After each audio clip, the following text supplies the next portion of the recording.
Concernant le TP sur KiCad. Donc ce TP KiCad est en 8 heures. Il y a donc deux parties en 4 heures. On va parler progressivement de la première partie de 4 heures, puis la deuxième partie de 4 heures.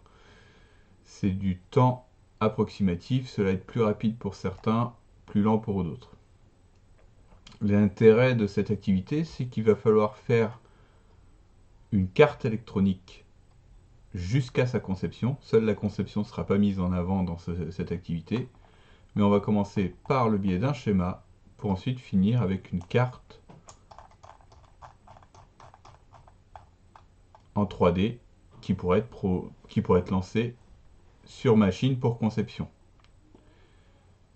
Il est très important de bien lire le sujet. Si en 3 heures vous avez terminé le schéma, il faut continuer. On n'est pas à l'abri d'erreurs. Si vous êtes en retard, il faut accélérer le mouvement. Alors, premièrement le sujet.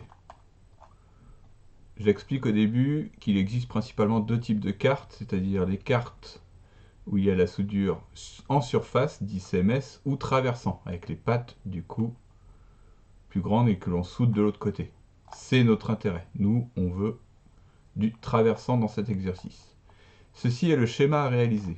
Il est en deux étapes. Première étape, c'est au-dessus du trait en pointillé violet. Pourquoi? Parce que les composants sont assez simples à trouver. Et en deuxième partie, en dessous du composant. J'expliquerai un peu plus tard, puisqu'il y a des switches, et en fait les switches sont des transistors. Donc dans le schéma c'est ceci, mais en fait c'est un composant. J'expliquerai ça un peu plus tard. Dans un premier temps, vous ne vous occupez pas de VIN, vous verrez ça plus tard dans le sujet. Il est très important de travailler à la fois avec les consignes ici, et le schéma. Premièrement, ouvrir KiCad, et créer un nouveau projet. Donc pour ça, fichier, nouveau projet, forcément il propose par défaut un endroit. Alors à vous de le nommer le nom de la carte, soulignement du 8, votre nom, et ensuite l'année où vous en êtes. Par exemple, si on est en 2040, donc 40, si on est au mois de novembre, 11, et si on est le 3, 03. Ça donne ainsi la version. Vous allez avoir un fichier qui se crée, un dossier qui se crée. Dedans, il y a le fichier schéma et le fichier PCB, que l'on verra plus tard. Par défaut, enregistrez-le sur le bureau, mais à la fin de l'activité, copiez-le dans votre espace serveur. Il y a souvent du nettoyage de profil. Si vous l'avez mis sur le bureau, il sera supprimé et perdu. Il faudra tout refaire. L'avantage de faire une sauvegarde sur votre serveur, c'est que ça sera sauvegardé. Vous ne pourrez pas directement enregistrer sur le serveur. Il est très important de passer par l'étape bureau. Revenons sur KiCad. Vous allez commencer un schéma. Donc, le schéma réalisé en question est celui-ci. Commencez par mettre les puces. Par exemple, ici 555, qui est un NE 555. En haut à droite, vous sélectionnez la puce. La fenêtre s'ouvre. Au lieu d'écrire NE 555, parce que vous pouvez le trouver ou pas le trouver, cherchez avec des mots-clés. Par exemple, 555. Et donc, effectivement, moi, je vous dis que c'est un NE 555. Vous pouvez solliciter l'enseignant à tout moment pour pouvoir avoir plus d'informations. Le symbole est là, propre à KiCad. Par contre, l'empreinte choisie n'est pas la bonne ici. C'est une empreinte qui est dite de surface. Nous, on veut traversant. Donc, pour cela, il faut sélectionner la bonne empreinte. Si elle n'est pas disponible, prenez un autre composant, puisqu'en fait, des fois, il y a des variables, des composants qui sont dépendants en fonction de leur empreinte. Voilà le NE 555 avec le bon schéma et cette fois la bonne empreinte. On peut voir, il y a plusieurs versions. Nous, ce que l'on veut, c'est une traversante. On le reconnaît par rapport au trou ici de soudure. Ok. Il suffit de le placer. Vous pouvez zoomer avec la molette et utiliser après l'outil pour les fils. Je vous laisserai chercher les autres composants tels que les résistances, les condensateurs qui peuvent avoir des fois une polarisation.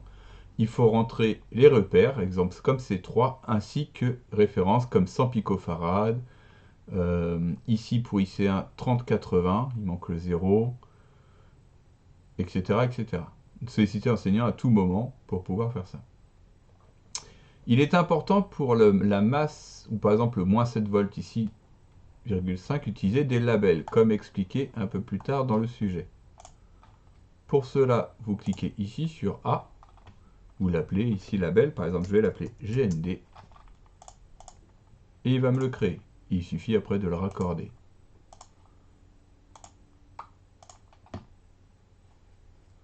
Vous pouvez faire un copier-coller, par exemple, pour l'appeler moins 7,5 volts et ainsi gagner du temps pour la mise en œuvre. Un label, c'est pour éviter deux fils. Exemple, si je fais copier-coller de ça, le logiciel comprend quoi? Que la masse va à un label appelé ground, le label ground va à la masse ici. Ça revient à la même chose que de mettre un fil. Exemple, ceci. L'utilisation de labels évite du coup d'avoir trop de fils à réaliser. Petite précision concernant le switch ici, switch 1, switch 4, switch 3, switch 2. Donc ce sont des interrupteurs mais qui sont créés par des transistors. C'est une puce, ce ne sont pas 4 interrupteurs. Je donne l'exemple, je donne plus de précision à la consigne numéro 5. Switch 1, 2, 3, 4. La puce est une 4016. À tout moment, vous avez besoin d'informations, vous pouvez aller sur internet, écrire CD4016 datasheet ou pinout. On voit que cette puce est une puce de 14 pattes. Revenons sur notre KiCad. Dans mon cas de figure, il est installé, mais je vais en reprendre une. Donc on a dit 40, 16. Par exemple ici, bien sélectionner l'empreinte 14 pattes, traversante. OK. Attention. Il va le faire en plusieurs étapes. Premier clic, c'est le switch numéro 1, de 1 à 2. Deuxième clic, le switch numéro 2, de 4 à 3. Troisième switch, quatrième switch et son alimentation. Là, vous pouvez arrêter de cliquer et faire échappe. L'alimentation est à raccorder, comme je l'ai mis dans cet exemple ici. Et le switch, les 4 switches sont là. Donc par exemple ici, regardez, IC4A, pour dire le switch numéro A, correspond à ce switch ici. Ensuite, on a un deuxième switch, le 4, là ici, qui est ici par exemple, que j'ai mis en D. En C, le 3. En C, le 3, puis le 2, en B, ici. Il est très important pour le logiciel de ne pas renommer exceptionnellement cette puce. Sinon, elle ne va pas comprendre si vous voulez renommer switch A, B, C. Il va croire que c'est 4 puces différentes. Bon, laissez-le comme ça, et ça évitera des embrouilles plus tard pour le PCB. Regardez sur le PCB, IC4 est ici. Mon switch, le 4016. Si un jour vous devez rouvrir votre projet, vous avez tous ces fichiers là qui apparaissent. Si vous cliquez par exemple juste sur le projet schéma, cela peut poser votre problème. Je vous conseille vivement d'aller dans projet, fichier, ouvrir projet, d'aller le chercher,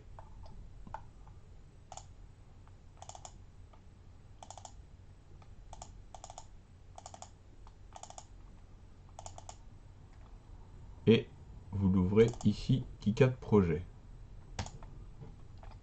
Et ainsi vous avez tous vos fichiers. Voilà l'exemple attendu de montage. En haut à droite, vous pouvez passer, une fois que vous avez fait tout le schéma, au PCB.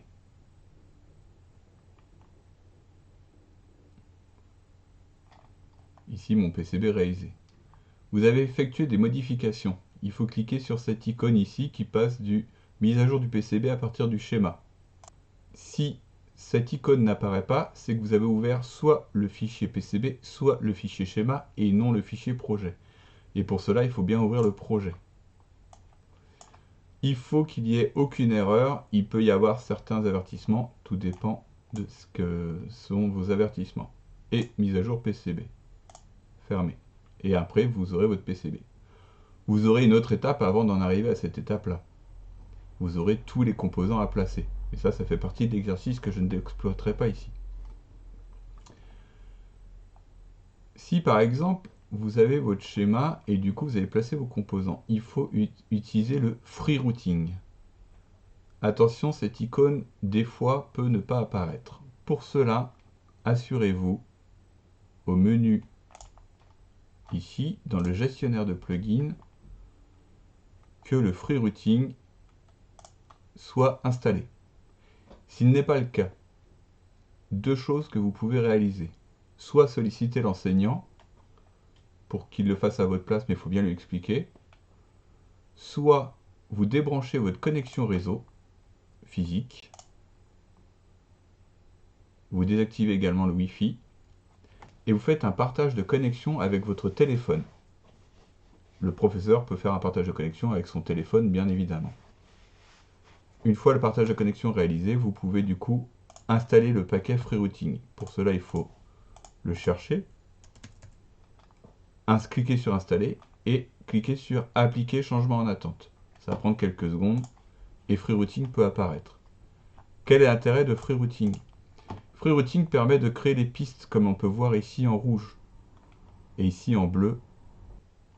Une fois votre activité terminée, il vous reste à imprimer. Dans le logiciel de dessin, le terme d'imprimer n'existe pas vraiment, mais tracer. Pour cela, c'est simple. Fichier.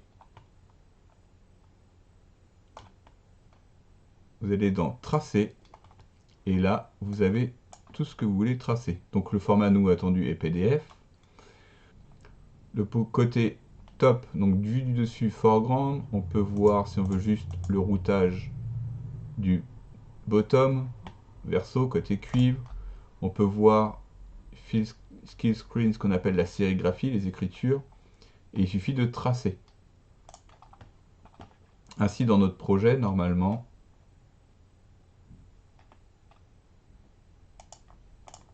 on devrait pouvoir récupérer tous les fichiers ici, par exemple en PDF, qui m'a ouvert. Ici, le schéma, par exemple.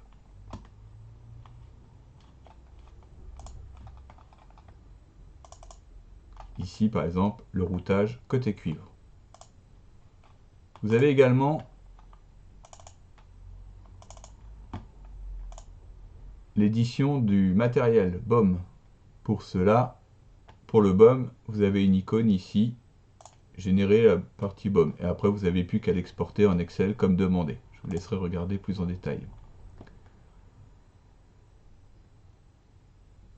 Il ne reste plus qu'à vous amuser. Sollicitez l'enseignant pour à la fois montrer ce que vous faites, montrer où vous en êtes, et si vous avez des questions ou besoin d'aide. N'oubliez pas qu'en fin de 4 heures, d'enregistrer votre projet complet sur le bureau et de faire une copie sur votre serveur élève disponible sur la partie réseau. Bon amusement!